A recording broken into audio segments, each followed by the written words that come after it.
समय थियो 2065 जेठ 15।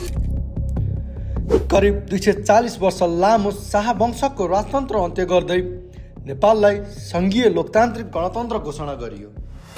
तत्कालीन संविधान सभाका 564 मध्ये 560 सदस्यले समर्थन गरेपछि यो निर्णय लगभग सर्वसम्मत रूपमा पारित भयो र देशभरि एउटा नयाँ आशा जन्मियो, शान्ति, स्थायित्व र समृद्धिको।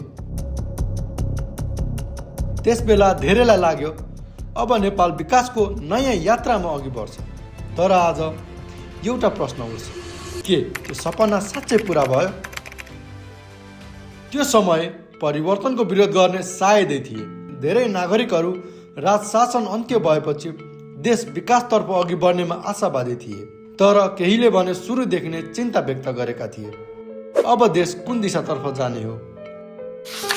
नेपाललाई विकासोन्मुख, आत्मनिर्भर र आर्थिक रूपमा बलियो राष्ट्र बनाउने सपना आम मानिसमा फैलाइएको थियो। तर नेपालको राजनीतिक इतिहास फर्केर हेर्दा स्थिर सरकारको अभाव पुरानै समस्या थियो। गणतन्त्र आएपछि यो सुध्रिने अपेक्षा गरियो र त्यससँगै नयाँ नयाँ राजनीतिक दलहरूको उदय भयो। यसअघि दशक लामो माओवादी आन्दोलनले देशलाई गहिरो सङ्कटमा पुर्याएको थियो। गृहयुद्धका कारण हजारौंको ज्यान गयो र अन्ततः शान्ति प्रक्रियातर्फ जान त्रिपक्षीय वार्ताको बाटो रोजियो। त्यसपछि 2064 को संविधान सभा निर्वाचनमा तत्कालीन माओवादी पहिलो पार्टी बन्यो। जनताले विकासको आशामा ठुलो मत दिए। तर सरकार गठन भएको केही महिनामै अस्थिरता सुरु भयो। 5 वर्षको जनादेश भए पनि सरकारहरू 8-9 महिनामै ढल्न थाले। यही क्रम वर्षौंसम्म दोहोरियो। पछिल्ला करिब 30 वर्षमा नेपालले 19 जना प्रधानमन्त्री देख्यो। पुष्पकमल दाहाल, केपी शर्मा ओली र शेरबहादुर देउवा जस्ता नेताहरू पटक पटक सत्तामा पुगे, तर स्थायित्व आउन सकेन।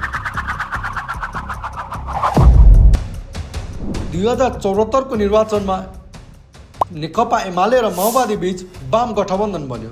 स्थायित्वको नारा दिइयो र झन्डै 2/3 बहुमतको सरकार बन्यो। तर आन्तरिक विवाद र शक्ति सङ्घर्षका कारण त्यो पनि लामो समय टिकेन। त्यसपछि कहिले नेपाली कङ्ग्रेस र माओवादी त कहिले नेकपा एमाले र माओवादी, यस्तै गठबन्धनहरू दोहोरिरहे। यसैबीच जनतामा निराशा बढ्दै गयो। धेरै बाचा गरिए तर कार्यान्वयन कमजोर रह्यो। आर्थिक वृद्धि दर प्राय 3 देखि 5% सीमित रह्यो।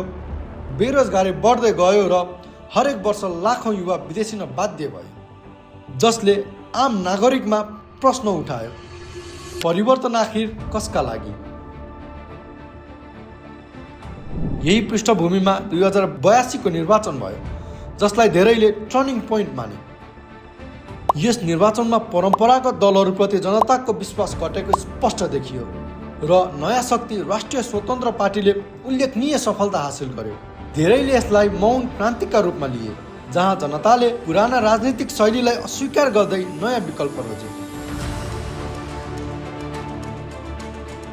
आज फेरि नेपाल एक महत्त्वपूर्ण मोडमा उभिएको छ।